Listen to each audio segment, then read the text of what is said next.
क्या आपने कभी सोचा है कि हमारे घर में होने वाली अजीब घटनाओं का कोई गहरा रहस्य हो सकता है? क्या ये संकेत हमें किसी बड़ी मुसीबत से आगाह कर रहे हैं? नमस्कार दोस्तों, स्वागत है आपका हमारे चैनल पर। आज हम बात करने वाले हैं हिंदू धर्म के सबसे रहस्यमयी ग्रंथ गरुड़ पुराण के बारे में। आज के इस वीडियो में हम जानेंगे गरुड़ पुराण के प्रेत कल्प में वर्णित उन संकेतों के बारे में जो बताते हैं कि हमारे घर में बुरी शक्तियों का वास है। तो चलिए बिना किसी देरी के शुरू करते हैं ये रोचक और जानकारीपूर्ण सफर। गरुड़ पुराण हिंदू धर्म का एक ऐसा ग्रंथ माना जाता है कि जिसमें मनुष्य के जन्म से लेकर मृत्यु तक की सारी बातें लिखी गई हैं।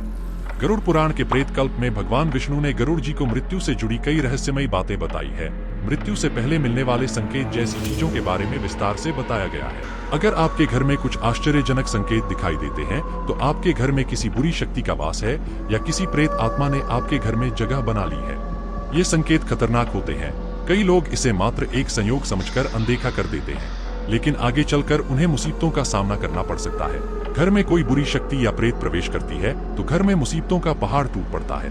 घर में रखा पैसा अचानक से बीमारियों या किसी अन्य चीज पर खर्च होने लगता है। ये संकेत आपको सपने, पशु पक्षियों के माध्यम से भी मिल सकते हैं। गरुड़ पुराण के अनुसार एक बार पक्षीराज गरुड़ ने श्रीहरि से पूछा, हे प्रभु, किस मनुष्य के घर में देवताओं का वास नहीं होता है? किसके घर में भूत प्रेत वास करते हैं? ऐसे क्या संकेत मिलते हैं कि घर में बुरी शक्ति का वास है? भगवान ने गरुड़ को जवाब देते हुए बताया, जिस घर में भूत प्रेत का वास होता है वहाँ माता लक्ष्मी नहीं आती है। ऐसे घर में दरिद्रता का वास होता है। जिसके घर में प्रेतों का वास होता है उसे अलग अलग संकेत मिलते हैं। ये संकेत उसे घर में मौजूद वस्तुओं के माध्यम से या सपनों के माध्यम से मिलते हैं। भगवान श्री कृष्ण कहते हैं, इस संसार में हर प्राणी को जीवित रहने के लिए आहार की जरूरत होती है।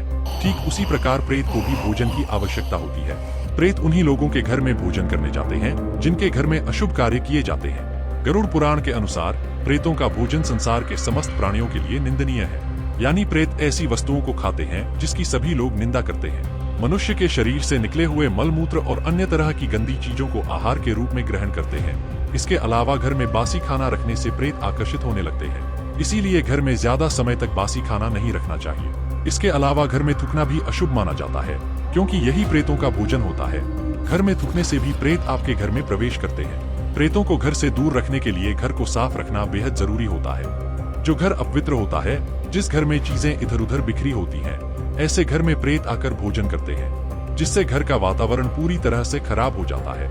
ऐसे घर में माता लक्ष्मी कभी भी प्रवेश नहीं करती है। भगवान श्री कृष्ण आगे कहते हैं कि जिस घर में व्रत, उपवास, दान, पूजा पाठ जैसे धार्मिक कार्य नहीं होते हैं वहाँ प्रेत का वास होने लगता है। जिस घर में महिलाएं ज्यादा देर तक सोती हैं, पति और गुरुजनों का अपमान करती हैं, जिस घर के पुरुष पराई स्त्रियों के साथ संबंध बनाए हुए हैं, ऐसे घर में भी प्रेत वास करते हैं। जिस घर में लोग बिना स्नान किए भोजन करते हैं, उनके घर से देवी देवता चले जाते हैं, उनके स्थान पर प्रेत निवास करते हैं। घर में प्रेत होने के कौन से संकेत मिलते हैं?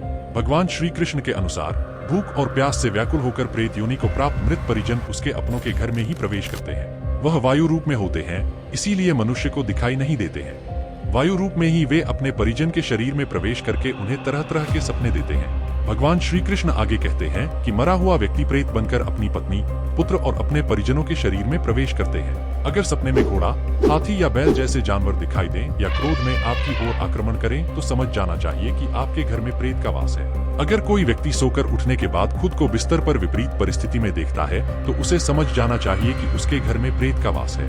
अगर कोई व्यक्ति खुद को जंजीरों में बंधा हुआ देखता है या अपने परिजन को प्यास से तड़पते हुए देखता है तो समझ जाना चाहिए कि उसका मरा हुआ परिजन प्रेत योनि को प्राप्त हुआ है और वह उसी के घर में वास कर रहा है। अगर घर में बार बार क्लेश होता है या धन का अचानक से हानि होता है या घर के सदस्य अचानक बीमार पड़ जाते हैं तो ये बुरा संकेत माना जाता है। तो दोस्तों, ये था गरुड़ पुराण में वर्णित बुरी शक्तियों और प्रेतों के संकेतों के बारे में हमारा वीडियो। आशा करते हैं कि आपको ये जानकारी पसंद आई होगी और आपके जीवन में कुछ नई रोशनी लेकर आई होगी। अगर आपको ये वीडियो अच्छा लगा तो इसे लाइक और शेयर करना न भूलें। हमारे चैनल को सब्सक्राइब करें और बेल आइकन को दबाएं ताकि आपको हमारे अगले वीडियो की नोटिफिकेशन मिल सके। कमेंट्स में हमें बताएं कि आप और किन विषयों पर वीडियो देखना चाहेंगे। धन्यवाद और फिर मिलेंगे एक नई जानकारी के साथ।